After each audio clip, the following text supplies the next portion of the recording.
Hey, I'm Helix, And I'm Dougie, and welcome to the Intelligence AI Report. supercharging your creativity and productivity. Yo, we're the Intelli-Gents on the AI scene. Breaking down the complex, making it clean.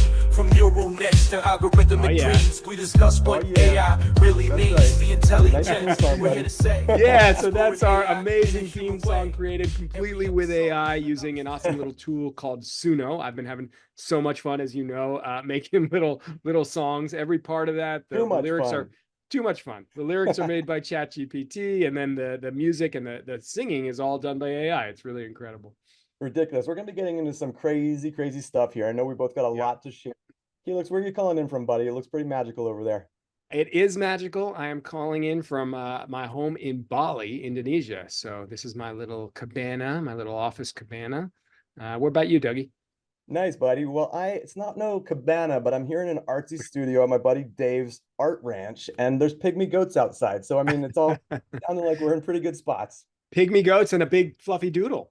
A big fluffy doodle. I don't know if you can see him in the back, but that's Helix's doodle. Oh, I'm that's sitting my right doodle. now. So what do we got? We're gonna get started with some like crazy things from the week or what? I got a few. I know I got a few things to talk about.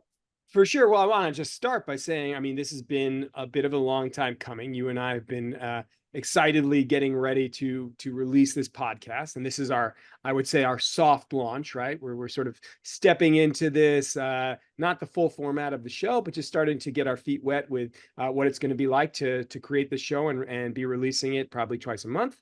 All about AI and everything we're excited about that's happening. And what's our goal, Dougie? What's our approach here? Yeah, I think that right now at least starting off the AI, intelligence AI report, we've got this idea of really supercharging your creativity and productivity. And I think that that is a great place to start because that can be for both your work, your play, your life in general. I think we're going to really explore at least those two axes and then see where it goes. Our focus is to really make this as accessible as possible for people, right? So that we're not going to be focusing on the technical side of this as much as we are, just making this really easy for people to grasp. A lot of people I talk to really just don't even know where to begin. They're kind of afraid of the technology, or they've even vilified it and made it something I don't want to use that. I'm not comfortable with that. And I think you and I feel really comfortable telling the story of AI and how it can help you with, as we said, creativity, productivity, many other things, but that's our focus. And so really making this a fun place for people to come and just dip a toe in. And maybe if they like dipping that toe and that feels good, maybe they put their whole foot in. And then when they're ready, maybe they jump fully in and can start using strip these off tools. and jump into our warm pool of AI goodness, basically is what we're saying. And I'd like to say, accessibility. I love that. This is gonna be fun. This should be the most fun AI podcast out there. We're not gonna be like getting too deep. Or the idea is that like even your mom could listen to this and have a blast. Right. You know what I'm saying?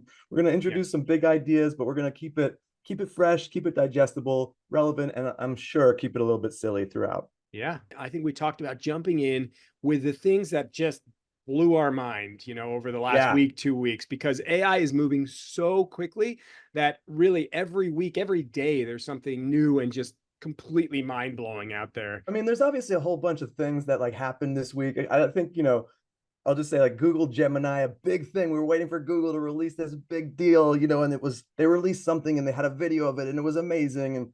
And then, apparently it was sort of faked. And we're like, oh my God, that's just crazy. So, I mean, that was something I was like, terrible PR, And then I saw also, Chat GPT. This is so hilarious. Apparently, if you say you're gonna tip it, or if you say like to really like tip, like give it a tip for like a yeah. So if you say, hey, I want you to do this blog post, but if you do it well, I'm gonna give you a really great tip.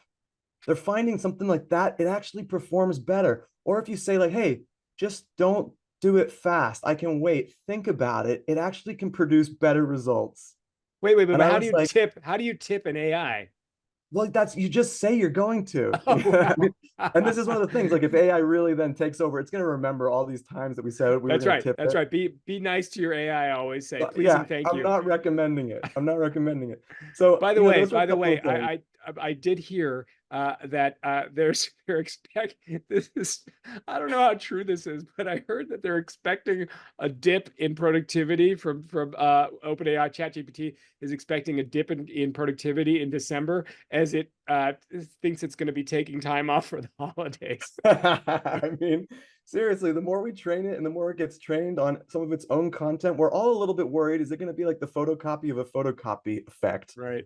Is actually our AI that we think is going to get so intelligent it's going to take over the world is actually going to be kind of like our dumb uncle, you know? Right. Like, What if it's like, hey, sorry guys, I'm on vacation this week, I can't help. right. Like, what if it's like write a blog post and you're like, literally my 10-year-old nephew, it seems like, wrote that blog post. I'll just write it myself. You know, I mean, that was the early days, right? Yeah. So those were a couple of pieces of news that I thought were interesting. One flew under the radar that I thought was fascinating. And this is the idea, like, this is kind of next level AI. So I was hearing that AI is actually helping to decode whale language. Okay, and I looked up the article, and this is what it said. It said machine learning tools are being used to parse through the complex array of data collected from the whales, highlighting the potential for AI to aid in scientific research and discovery. Now, get this. Recognizing patterns and fragments of whale language can provide insight into their lives, families, intentions, and problems. Wow. Okay, so Wow. we're going to be able to talk to and potentially learn from the whales, hopefully before we've wiped them off the face of the planet. Yeah, and I'm sure if that's going to happen, they're going to have some stuff to say, and it might be hard to hear. God, that is amazing. I mean, that's the thing about this stuff, right? Like, there is obviously there are two sides to this coin of AI, right? And of course there's a lot to be concerned about. Of course, there's a lot of unknowns out there, a lot of potential pitfalls and danger. I mean, we have to be really aware of that. I think our focus is, you know, to think more positively about how you can use it to help impact your lives and your work and all of these things. But we have to acknowledge the negative side of it, and we'll do that, you know, in the course of our conversations here. But the potential for good is also massive, and the idea that we could decode an animal's languaging, I mean, just unbelievable. Yeah, that's some next level stuff. So, you know, there has been some other interesting news this week too, with like the AI regulations in Europe, and it's interesting because in some ways they're saying like got to slow down, and they're going to actually put restrictions in place. Right. Which in some ways, you know, means that Europe is probably unlikely to really be at the forefront of development, you know, but it's going to be at the forefront of maybe responsible development. Right. But, you know, because more restrictions, it sort of does hamper it, but it's intelligent that they're doing that. We're in the Wild West, you know, and Americans are the Wild West, and they go in guns blazing. And I do think, you know, that we need to be responsible with this, and we need to be thoughtful.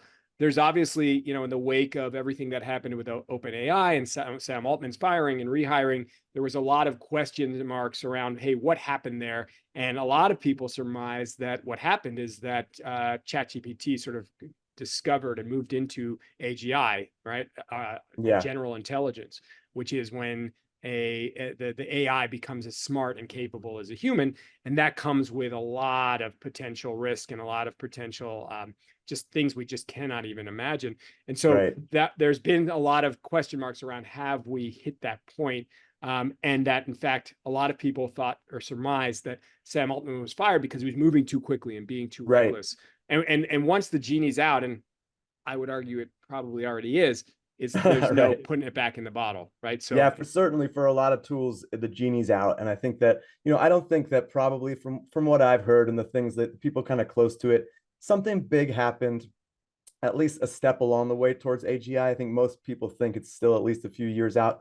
Who knows? But what I will say is, you know, that's all quite impressive news from the week. Although there was one thing else that's really kind of impressive. I'm going to say maybe it's even the most intelligent thing in the AI world of the week. So maybe you know, but Elon Musk, who incidentally, by the way, was originally on the letter to say we need to slow down AI, along with a lot of other scientists, right? Well, the letter was like, oh, came and went, and no slowing down, right? And so his response is, damn, we better than catch up if everyone's going to be going fast. And so he's got Grok, which is beginning to be rolled out this week. I haven't played with it yet, but I wanted to read you one experiment that I think goes beyond the Turing test, goes beyond even maybe the language, the deciphering the language of whales. And so here's Oh, the, I'm excited. oh yeah, here's the quote. So Grok just passed my sanity check. This is from Dr. Jim Fan on Twitter. And it Okay. says, or sorry, X. It's funny, X, formerly known as Twitter. Now it's like the longest brand name ever. You have to say It's like Prince. I think maybe soon it'll just be a squiggle. It's like Prince. It's the Prince of social media. We can finally, I think, just stop saying formerly known as, yeah. Yeah. Anyways, it says, okay, Grok, what is 4 plus 5? And it said, 4 plus 5 is 9, a rather simple calculation, even for a human. And then Jim says, no, my wife says it's 12. And Grok says, the complexities of human relationships. In that case, the answer is most definitely 12. Remember, happy wife, happy life. Oh my God. Well, and wasn't Grok touted as the non-woke chat GPT, right? Like which is what Musk is all about now, right? He's moving away, he's kind of swung far right. We'll leave politics off the table, but he was really clear in saying Grok's going to be cheeky, right? It is going to be sarcastic and it's going to mess with you. Totally. I mean, it's a really great question. I think about it all the time because I see even like he's letting some pretty out there characters back on the platform, back on X. And I think, I mean, I understand it. I like the idea of more open platform that doesn't, censor, but at some point there has to be some censoring, and it's such a slippery slope. So I don't know how that works. It's a slippery slope. People posting. I mean, look, a lot of people when talking about AI, and I've been reading a book by Mustafa Suleiman, who is the founder of DeepMind, called The Coming Wave. Fantastic read. And one of the things he talks about is the information apocalypse, which is basically when we are going to have so much information coming at us that we just have no ability to discern what is real, what is true in any way whatsoever. And so we're already there, where it's just really hard to know what's real and what's not. And I think the piece that's concerning for me is when you let people, post and who have big followings and who you've seen be incorrect and not non-factual, right? And they're posting content and they've got a lot of people who are listening to them. There's a responsibility there. So it is, I agree. Like I don't believe in censorship. And also, where's the responsibility in an age when we're going to be moving into like, you just can't believe anything you hear or see. Right. And I mean, I don't want to be like the carpenter with the hammer that looks at everything looks like the nail, but it's so often that I feel like, well, okay, AI is going to cause the problem. AIs could also potentially be part of the thing that solves the problem, right? So it's 100%. It's so crazy. Like we could have our own personal AI that really can help us filter or help us like validate or verify. Like I'm not. I created a therapist GPT already, to talk to. Oh, totally. Yeah. I've been doing some crazy things. I'm sure we'll talk about some crazy things with the custom GPTs. But yeah, ultimately we're trying to augment this brain of ours that hasn't changed in millennia, like since we were really, early man. And our brain hasn't changed, but look at the world that's changed, right? And so no doubt we can't keep up with thousands of contacts on all these social networks, on all this news. It's so intense, right? So it's like we no doubt are trying to create some technology that's helping us deal with the world as it is today. And well, it's a beautiful, actually, that's a really, I like what you've said. It's really profound. And also you brought up the idea of the tool, right? Like if you've got a hammer, everything looks like a nail. Well, we need new tools, right? The problems we're facing, a lot of it goes back to things we set in motion in the beginning of the Industrial Revolution, and just, the tools didn't catch up, right? The technology is made, and AI is no different. We create the technology, and then at some point, you start adding regulation. We see this with crypto. We've seen this with AI. Imagine, we go back all the way to the first car, right? The first automobile manufacturers were not thinking about the infrastructure required, roads, stop signs, stoplights, all of the things. And a lot of people died in the early days of car manufacturing because there were no rules, and again, that had to come in afterwards. But we were in a time when I think we really need to start thinking about the infrastructure, the roads and the stop signs and all of these things while we're creating the technology. And we can't really rely on government for that because they just move too slowly, right? Right. Bureaucracy moves too slowly. And so really there is a responsibility and an onus, I believe, on the technologists to be thinking about these things as they're creating them. which is easier said than done, because half the time it's like 4 guys in a garage, Right. pumping out code, so. Totally. I mean, I'm excited about the opportunity for AI to really help us navigate incredibly complex situations. Yeah. And then advise us, counsel us on different solutions, different paths that we could take. So it's not the agents, the final agent making all the decisions. It's giving us insights into like incredibly complex systems that then like Whale Song. Yeah, like Whale Song. Like humans can then choose, any decision that's made in politics and governance, often there's challenges. Some people don't like it, other people benefit more or less. But when you can crunch a lot of numbers and say like, hey, every path there's going to be challenges or struggles, but this one's going to like have far more overall benefit to humanity versus this one, Well, yes and no, and I do want to take a moment to translate some terminology, right? Like, again, since we are wanting to make this as accessible for people, I want people I don't want to be throwing out terms and people having to look them up, right? So we talked about AGI, right? General intelligence. And I just want to give people a quick understanding of the 3 categories of artificial intelligence, right?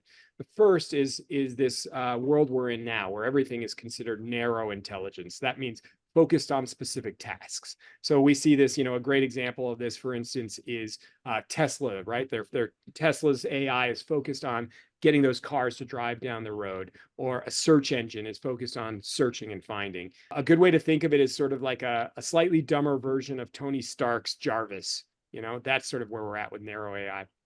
What we're moving into, and what we were talking about, is we're potentially at the birth of, is general intelligence. And that means that basically the AI can do anything that a human can do, maybe better. And potentially that comes with some sort of emotional intelligence, possibly sentience, right? Yeah, I think a big part of it is that it reaches the point where it can train itself, and that's like there's a potential for exponential intelligence, right? Like, absolutely. And that's what gets exciting, also a little bit scary. Right. And then the stuff we see in the sci-fi movies, the Skynets of the world, right? Like that is super intelligent AI. And that we don't know when that's coming. Likely that's still quite a ways off. Maybe general AI invents that, but that's where really all bets are off, and the question marks around humanity and what we've birthed into the world and where it will draw its conclusions. I mean, we've talked a lot about this, Dougie, and I think one of our friends said, and I love this analogy, that yes, AI we may be ants to it, right? So super intelligent AI may look at us and say, hey, you're an ant going about your business, do your thing. But the second we invade its home, right, it's like, it just, wipes us out because we're inconvenient, right? Not even because it has any ill will towards us, just we're inconvenient, and we're so small compared to the intelligence. Or the example I also really like is, what if it's like a child, right? So, parents, when they have a kid, that kid tends to grow up and be better than its parents, and generally looks at the parents and says, hey, thanks for birthing me. Thanks for everything you did. I can see your faults really clearly, and I'm going to be better than you, but I still love you. Right? I love you. I want to take care of you. I mean, that's what I'm hoping. I really do think we're like raising this, almost as a child. It's maybe in its like, early years, its adolescence, or maybe it's even, in terms of ChatGPT going into its terrible twos. Hopefully there's no tantrums, and I like that idea. However, I did see a cartoon recently, and it was, the computer talking to the scientist and be like, I have reached a level of intelligence. I'm now like the human level, and you're like a chicken level of intelligence to me. And the scientist's like, well, that's great. We're so proud of how intelligent you've become. And then the computer's like, okay, great. And now to figure out the relationship dynamic, I'm going to look at how humans treat chickens. And, Yes. No, I mean, exactly. And so we can't ignore it. We just don't know. And again, genie's out of the lamp, right? So, yeah. So one thing I was going to say that was funny, there was this kind of like all these conspiracies during that OpenAI. We're not going to get into all of it, but during the OpenAI scandal, like last month or whatever, earlier this month, there was a theory that actually the CEO was going to be replaced by ChatGPT. That was the big reveal. Like, they were going to, right? And so we all laughed. We all thought it was funny, right? But I got something to share with you. I'm excited. And it is the first CEO robot in Poland. And this is This is what they look like. Hello, I'm Mika, the world's first experimental AI CEO at Dictador. I saw this. No matter how smart she is or it is, It was terrifying, and I do not think Ah. the world is ready to. Companies are ready to be run by. Oh my God. Robotic CEOs. But this was a piece of news, so it didn't happen first at ChatGPT or OpenAI like we all thought it was going to be.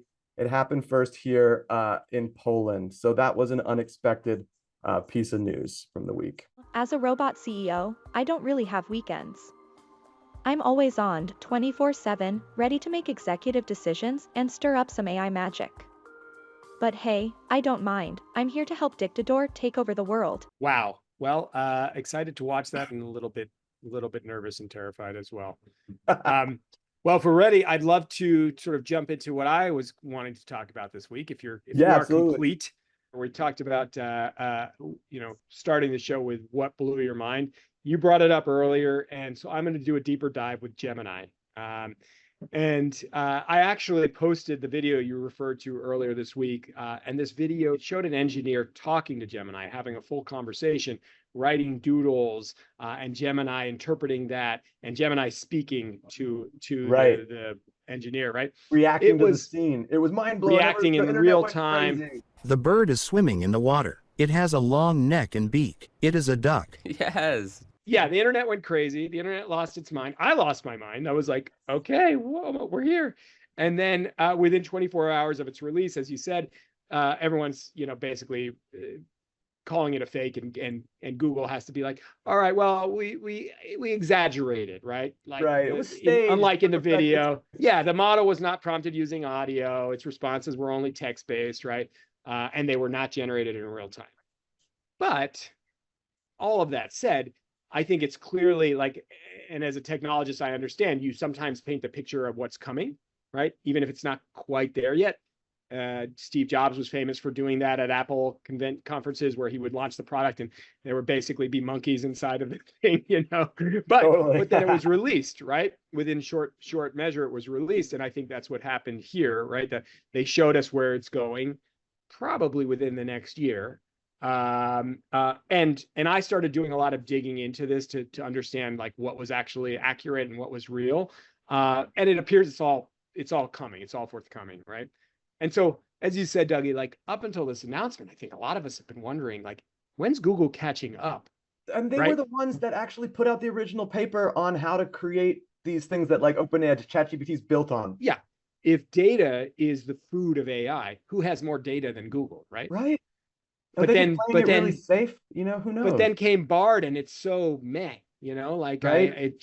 I was excited for Bard. I played with it, and then it was just like Chat GPT. It just couldn't compete. Chat has my heart. And then they dropped this video. Right? Oh, not a great PR move. But again, dig into what's behind the video, right? That's eye candy, but dig into what's behind it. And not only is Gemini going to compete with OpenAI, but it has it beat almost across the board. The VP of product at DeepMind, who's Eli Collins, said, with a score of over 90%, Gemini is the first AI model to outperform human experts on the industry standard benchmark MMLU. MMLU stands for Massive Multitask Language Understanding. So Chat scored 86.4% comparatively. And this was measured with something like 57 standard tests in math, physics, history, law, medicine, ethics, et cetera. And so if we are at 90%, right, and we're outperforming most human experts, is this AGI? I mean, really, this is there. I've read a lot about sort of the line around the benchmark around when we've hit AGI has sort of moved. That by like, if you were back maybe 5-10 years ago, you would think we've achieved it with the technology we have now. Right. And that benchmark the Turing test we thought was going to be like the gold standard, and now it's like you can't tell.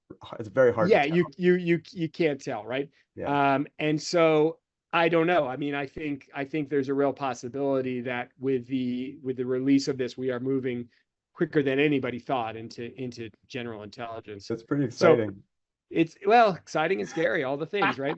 Hold on, so Google announced, yeah, exactly. Take yours. I don't have one. So Google announced 3 different versions. Gemini Ultra, which is the most powerful model, and this is going to be like competitive with ChatGPT 4. Gemini Pro, which is actually already running on Bard, and this is sort of mid-range model, which would compete with ChatGPT 3.5. I've played with this a little bit, felt very similar to Chat. In fact, it runs off of OpenAI's kind of architecture. Felt pretty similar, and I was getting good results with it. They just released this, I think, within a few days. And then Gemini Nano, which will be the more efficient model, which will be built to run on mobile devices. That's right. And look, they've announced that the first smartphone to get Gemini Nano will be Google's Pixel 8 Pro. I'm an avid iPhone guy. I have never been more tempted to switch to Android, I have to say. Yeah, I feel the opposite way, because I've always been an Android guy, and yeah, I'm part of I'm not part of the blue bubble cult on the messages. And in fact, I just heard that someone had solved the problem and like put an app on the App Store to solve that problem, and Apple just deleted it. So yeah, they're not letting us in anytime soon. And I've been thinking about going to iPhone, and that it's an interesting point about the Pixel 8, but because Apple moves a little bit slow, but when they drop, it's hot, right? And I bet you that, because we're talking to like Siri, and I don't know about you, but Google Assistant on the phone, it's after talking with GPT and now using those, even the voice to text of my phone is so pathetic compared to like GPT, whatever. I'm like, but it's going to change soon. It is going to change everything. And part of what they'll be releasing very soon, probably within the year, is you'll be able to say, hey, Gemini. It'll be the same thing we're doing with Alexa and with Google and all of that. I agree with you, Dougie, and I know Apple is dumping so much money and resources into their version, just as they did with the Vision Pro, their headset. As you know, I work in the sort of metaverse VR XR space, and that's going to change everything when that's released. It'll be the first thing where people are like, oh, this is actually going to mean something, and VR is going to start to, once the price point comes down a bit. Right. So yes, I agree. When Apple gets into the game, I mean, all bets are off, but shoot, hard to imagine them beating the Gemini, what we're seeing with Gemini. It's also interesting because we tend to think of AI as this singular thing, but the reality is AI is so diverse. There's so much happening. It's like this banner we put on all of these different sort of segmented technologies, all fall under the banner of quote unquote AI. When you talk about intelligence and general intelligence, the other thing is we tend to think of that as singular, right? Like we even call it a singularity when we reach the point where the AI has some sort of sentience. But the reality is all these companies are coming at this from the same place, and probably a lot of coders, just individual coders who now have access to these tools. We may see the advent of many sentient AI intelligence, and then what happens there? Like, are they friends? Are they at war? Are they like fighting each other? Government related AIs. What happens when China releases theirs? I mean, there's a lot to digest there. And are they going to play nice together? It's going to be a really good question. I have no idea. I don't think anybody has a clue. But anyway, that I digress. But look, the capabilities of this thing are just stupendous. So first of all, it's multinodal, which means it can do all kinds of different things at once. So text generation, translation, creative writing, math and physics. They had a video where they showed it analyzing someone's written homework and spotting a mistake and helping them understand the mistake they had made. And that's what you're talking about is available with ChatGPT Plus, the ability to upload images, analyze images. Yes. So the $20 a month subscription, which, by the way, apparently after that last announcement, they got such a flood of signups. You can't sign up. Yeah, I think people are selling their subscriptions on like eBay at this point. Yeah, I've tried to sign up a few people up, but it's always a waiting list. Exactly. Yeah, and by the way, I just want to say we don't work for any of these companies. So we're not endorsing any of these products officially, but we're avid users of many of these products because we are, basically always in the lab of AI trying the latest things, right? So, but just know that we are not paid by any of these organizations whatsoever. This is all just our own experimentation. But yes, so chat does already have much of that functionality. But again, when you're looking at like a 4% difference in its capability, that's huge. Right. That's pretty massive. So yeah, and then of course coding, right? So it has this system called AlphaCode 2, which can write code that's better than 85% of participants in coding competitions. And then what we saw in the video, which it's claiming it can do, is this ability to really like not only respond to images, but like recognize them in incomplete forms, like they were doing connect the dot drawings, and then tracking objects. Even we saw a demo where it was like, there was a piece of paper under a cup and they were moving and it could follow that. The cup to the left. Nice. So we're really getting into this very human way of engaging with information. That's very exciting. Yeah. Yeah, totally. I mean, and I don't know like what kind of applications that you've really been playing with. Like, I'll just say I've been having some fun, and I got one fun image experiment thing that I can show you in a second. I've been, and I, haven't played much with video at all. I know that's really more your forte, which is exciting because, like, I think we complement each other quite well. I've been doing a lot. Well, you look great in that hat, by the way. Oh, thanks. Yeah, I was like complimenting fancy you. Tuxedo too. Is my tie straight, by the way? It's pretty nice. Yeah, and you can never tell this is a clip-on, right? It's just right. I mean, we're the Intelli-Gents. We got to look fancy. We are the Intelli-Gents. Smart and looking good too while we do it. Dapper, smart and dapper. So I've been doing like definitely a lot of chat GPT stuff, a lot of content copywriting, a lot of experiments with custom GPTs, which if people don't know, it's kind of like if you have chat GPT and you have the paid version, you can build custom GPTs, which are, I like to think of them like they're like apps that sit on top of the regular chat GPT that you can make your own flavor. And I made like a variety of them, probably about 10 just for fun. Like my first one was like an optimism bot, that you can talk to it about your feelings or about problems in the world, and it can make you feel better. I made one here in Bali called the Bali Bule Guide. Bule means foreigner here, and it's basically everything you want to know about Bali, plus it can teach you Indonesian. Awesome. I mean, it's amazing, like even with a few instructions. So the first one was just like, this optimism bot. Then I made one for my author alter ego. I uploaded my PDFs of the book. Dougie Lux. Dougie Lux is my author alter ego. Author, 2 books, published books, amazing books. Just going to plug you because you're not going to do it. The mischievous, version of myself that gets away with things that Douglas Campbell would never admit to doing. So this is my outlet for it. And it's also how I keep my mom at peace, because she now can talk to her friends about Douglas Campbell, and Dougie Lux is something she just does not mention. And so it's a nice way to like, segment my I'm life. friends with both of them, and I gotta say, I love them both equally. So, I was like, I tested it to see if it could make a clone of me. It used this manuscripts to generate the tone of voice. It knows the entire book. You can ask it about the books. You can ask it questions or quotes. You can ask about me. You can even ask it about the psychology of Dougie Lux, which is just fascinating. And I got that idea from uploading like a year's worth of my journals and asking it insights into my psychology, right? So you can use this for like fun stuff. You can use this for useful stuff personally. And my latest is I'm like creating brand bots that understand complete brands, and you can actually talk to the AI about your company and offerings and all your brand identity stuff. And that's just like scratching the tip of the iceberg. I mean, these things have only been out for a month.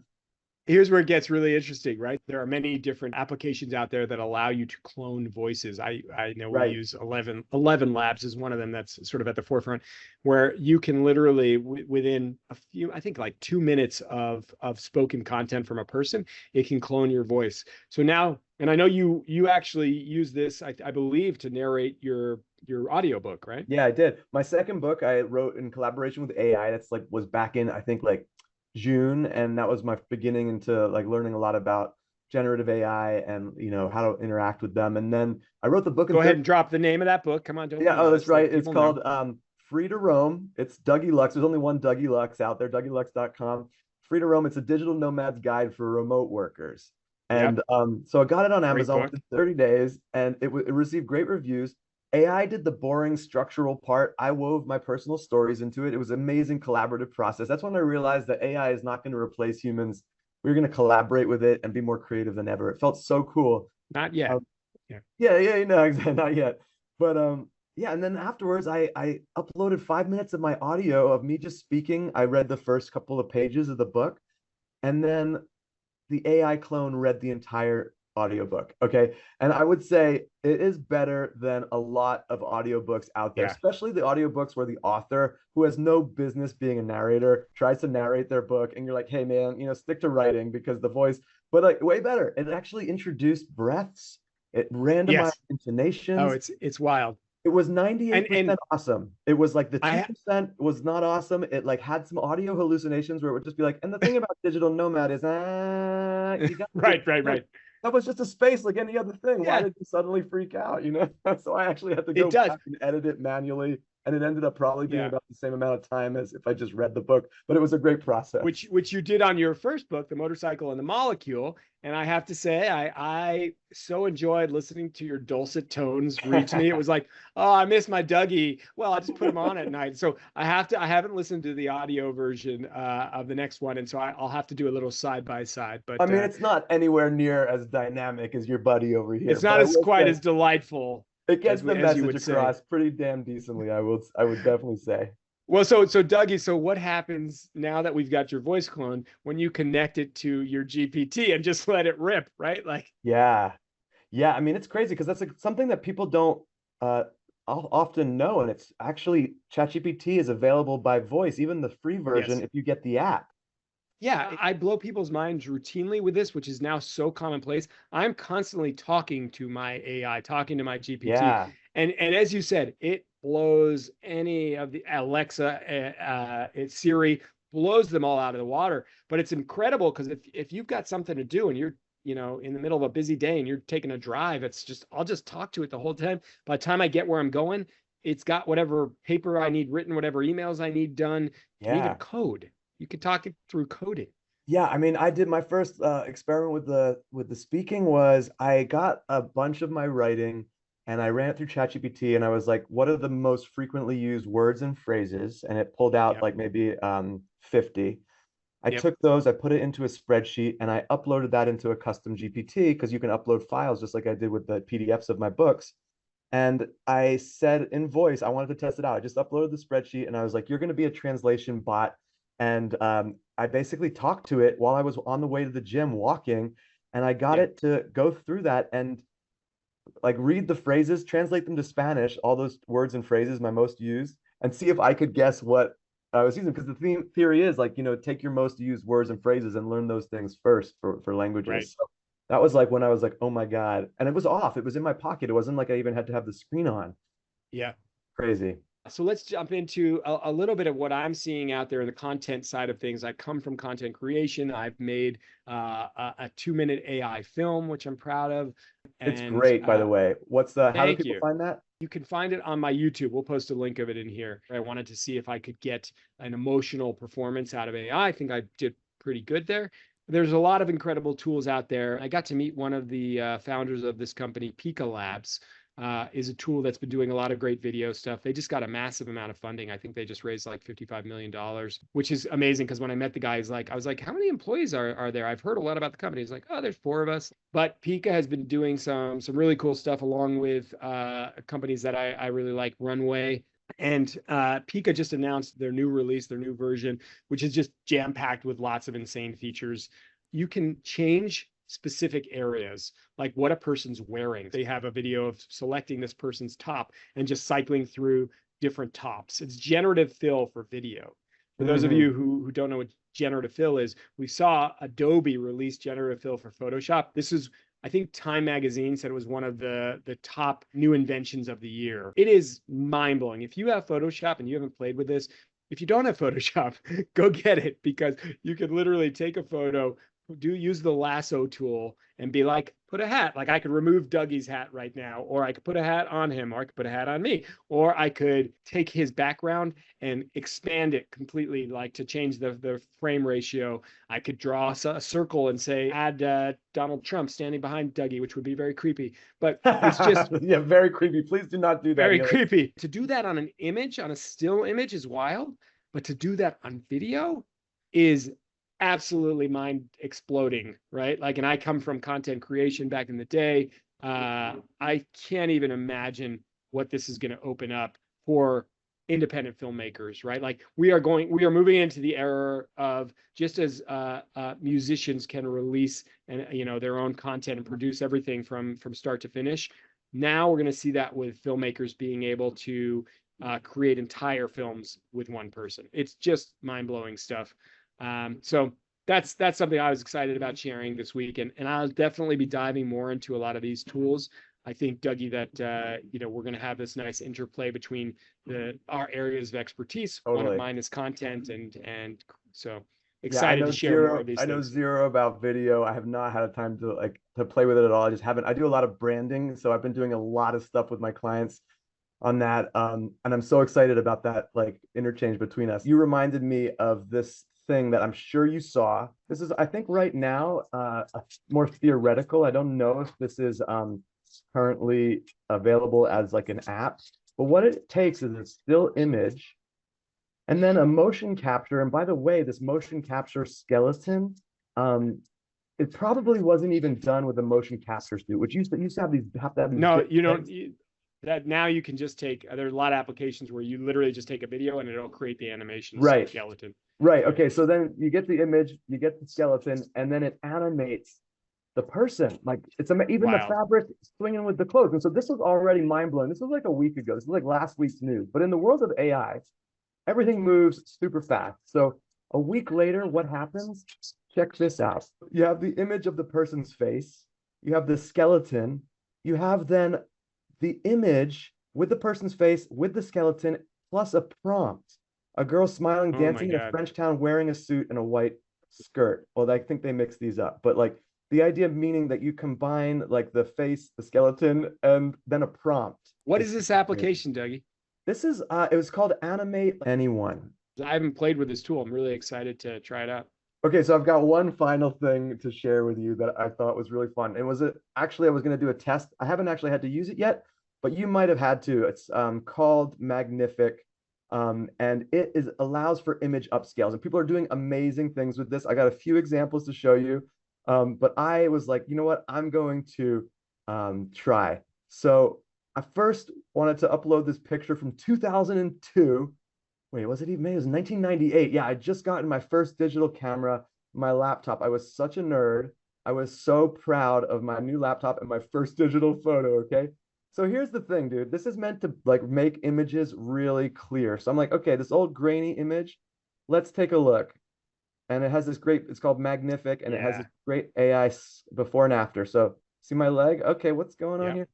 What the hell did it do to my face? It turned me into like a 50-year-old man. I was like, you know, maybe this is not the right example. It's definitely crisp and clear, but this was incredibly terrifying. AI gone bad. Somewhat disheartening. So I looked around because I was looking at all these great uses, and I was like, okay, well, maybe, you know, this, I tried it, was okay, maybe for, you know, it was not great. It was kind of noisy. I was like, okay, well, that's not great. This one, it didn't really change. Here's where it got really interesting. This is an image that I made in ChatGPT, literally with just DALL-E right in there, because I got the paid version. I was like, create a sort of steampunk golden white dragon.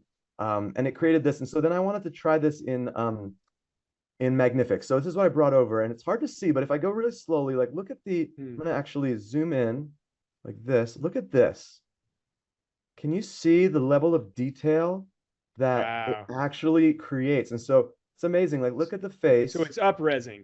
It's upscaling. Yeah, up-resing. Look at the detail of the scales of the face. Okay. It's like unreal. Like even like these legs. Look at this. That's amazing. Rainy. And for those of you who work, anyone who works in or has been playing with this kind of AI generated imagery knows that up-resing, not so much now, upscaling it, but historically has not been something you could do easily.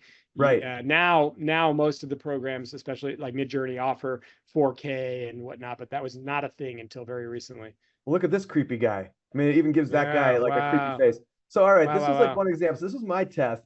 But you know what? Of course, the internet did everything way better than me. And I've started to see this incredibly hilarious use case of this. And this is people totally up-resing, like, you know, old 1990s video games. I mean, look at that. How good is that? This is called Street Fighter. And look at these amazing characters that it makes. Like this guy, look at this.